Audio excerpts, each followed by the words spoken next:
Operation सिंदूर की दहशत आज तक पाकिस्तान और वहां अपना ठिकाना जमाए आतंकी संगठनों में है। इसी ऑपरेशन को लेकर लश्कर तैयबा के कमांडर हाफिज अब्दुल रऊफ ने एक सार्वजनिक बयान दिया है। उसने एक सभा में अपने भाषण के दौरान माना कि ऑपरेशन सिंदूर एक बड़ा ऑपरेशन था। आतंकी संगठन के कमांडर अब्दुल रऊफ ने बताया कि भारतीय हमले से हमें अल्लाह ने बचाया, अल्लाह ने हमारी मदद की। 6-7 मई को जो हुआ वो जगह अब मस्जिद नहीं रही, आज हम वहां बैठ भी नहीं सकते, वो खत्म हो गया है, ढह गया है। भारतीय सेना की कार्रवाई में लश्कर तैयबा का हेडक्वार्टर माने जाने वाले मरकज़े तैयबा को पूरी तरह से तबाह कर दिया गया था। अब्दुल रऊफ के बयान के बाद भारत में भी सियासी बयानबाजी तेज हो गई है। हालांकि विपक्ष अभी भी ऑपरेशन सिंदूर द्वारा पाकिस्तान में हुई बर्बादी को लेकर सवाल खड़े कर रहा है। विपक्षी दलों के नेताओं का कहना है कि जो हुआ वो भारतीय सेना ने किया, भारत सरकार का इसमें क्या योगदान है। खुश होंगे इस पे और क्या कहेंगे, हमारी सेना का पराक्रम है उस पर तो खुशी होंगे हम, सेना के पराक्रम पे क्या कहेंगे। लेकिन ये बहुत नहीं है, बहुत नहीं है, ये जड़ से निमट समूल नष्ट जब तक आतंकवाद का नहीं होगा तब तक कोई मायने नहीं है। नहीं, देखिए, ऑपरेशन सिंदूर में वो क्या कह रहे हैं और कौन क्या कह रहा है वो सब ठीक बात है। हमारी सीधी बात ये है कि क्या जो 27 लोग मारे गए थे उन परिवारों को न्याय मिल पाया, जो आतंकी उस घटना को अंजाम दिए वो पकड़े गए या मारे गए, उसके बारे में कोई खबर नहीं है। क्या आने वाले समय में इस तरह की घटना नहीं होगी, उसके बारे में भारत सरकार कुछ कहती है तो वो एक अलग बात है। इस तरह के आतंकी संगठनों के बयान पर कोई प्रतिक्रिया देना बहुत लाजमी नहीं है। भारत माता की जय। विपक्ष ऑपरेशन सिंदूर पर कितने ही सवाल खड़े करता रहे, लेकिन पाकिस्तान के इस आतंकी संगठन के कमांडर के बयान से ये साफ हो गया है कि ऑपरेशन सिंदूर एक सफल ऑपरेशन था।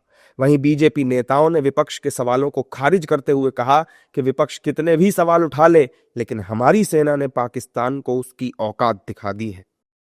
उसका कोई प्रमाण पत्र नहीं चाहिए, हमारी सेना ठोक डालेगी, फाड़ डालेगी अगर देश के अंदर कोई आतंकवादी हमला करेगा।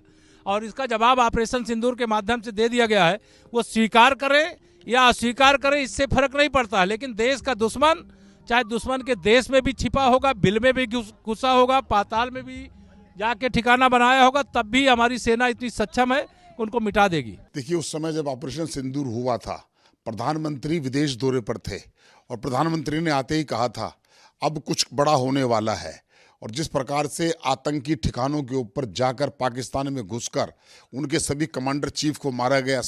सत्ता पक्ष और विपक्ष की इस बयानबाजी के बीच defence expert retired captain Anil Gaur ने भी साफ कर दिया है कि ऑपरेशन सिंदूर के तहत पाकिस्तान को काफी ज्यादा नुकसान हुआ है। वहीं शिया धर्मगुरु मौलाना यासूब अब्बास ने कहा है कि भारत के बाहर ही नहीं बल्कि भीतर भी आतंकवाद का फन कुचला जाएगा। पाकिस्तान जितना मर्जी ये छुपाने करे कि ऑपरेशन सिंदूर में कुछ नहीं हुआ, बट आस्ते आस्ते ये सारी बातें बाहर आ रही हैं कि क्या क्या हुआ है वहाँ पे और क्या नहीं हुआ। सबसे पहले तस्वीरें आई जिसके अंदर जब उनके वो जो नमाज पढ़ रहे थे, जैसा कहते हैं ना, वो क्या उसकी बिरुल नमाज जो थी वो उसके पढ़ने के लिए, जिसके अंदर हाफिज सईद का जो भाई और उसके बाकी जो जितने सलाहकार और बाकी जो लोग थे जो उस मस्जिद के अंदर, वो मारे गए। तो उसके अंदर आपने देखा कि वहाँ पे आर्मी और एडमिनिस्ट्रेशन के सीनियर औला अधिकारी जो हैं वो भी वहाँ थे। तो पहले तो ये आई, फिर उसके बाद में आस्ते आस्ते ये सारी बातें बाहर आ रही हैं। अब एक हाफिज सईद ने भी पीछे स्टेटमेंट दिया था, अब ये अब्दुल रज़ाक भी दे रहा है। बात ये है कि ऑपरेशन सिंदूर एक बहुत सक्सेसफुल ऑपरेशन रहा है हिंदुस्तान का, और बड़ा ही सटीक, मैं कहूँगा इससे अच्छा कोई उदाहरण हो ही नहीं सकता। देखिए, जिस तरीके से आतंकी संगठनों का इधर पूरी तरीके से मुस्तैद हैं और ये पूरी तरीके से इनके ऊपर कार्रवाई नहीं हो रही है और ये पूरी तरीके से दबाव पर दबाव बना रहे हैं, कहीं को ब्लास्ट करके, कहीं के ऊपर आपके पूरी तरीके से आग लगा के बंदी बना के लोगों को, अगर से इनकी कमर नहीं तोड़ी गई तो इसी तरीके से ये आतंकी संगठन बढ़ते रहेंगे। इस वक्त ज़रूरत भारत सरकार की को इस बात पे विचार करने की है कि बाकायदा आतंकी संगठन जो हैं, जो भारत के अंदर पनप रहे हैं, इसको पूरी तरीके से इनकी निशानदेही करके इनकी कमर तोड़ी जाए और इनको सख्त से सख्त सजा दी जाए। आतंकी संगठन लश्कर ए तैयबा के कमांडर का यह बयान भारतीय ऑपरेशन की सटीकता की पुष्टि करता है। लश्कर ए तैयबा ने कबूल किया है कि भारत के ऑपरेशन ने अपने तय टारगेट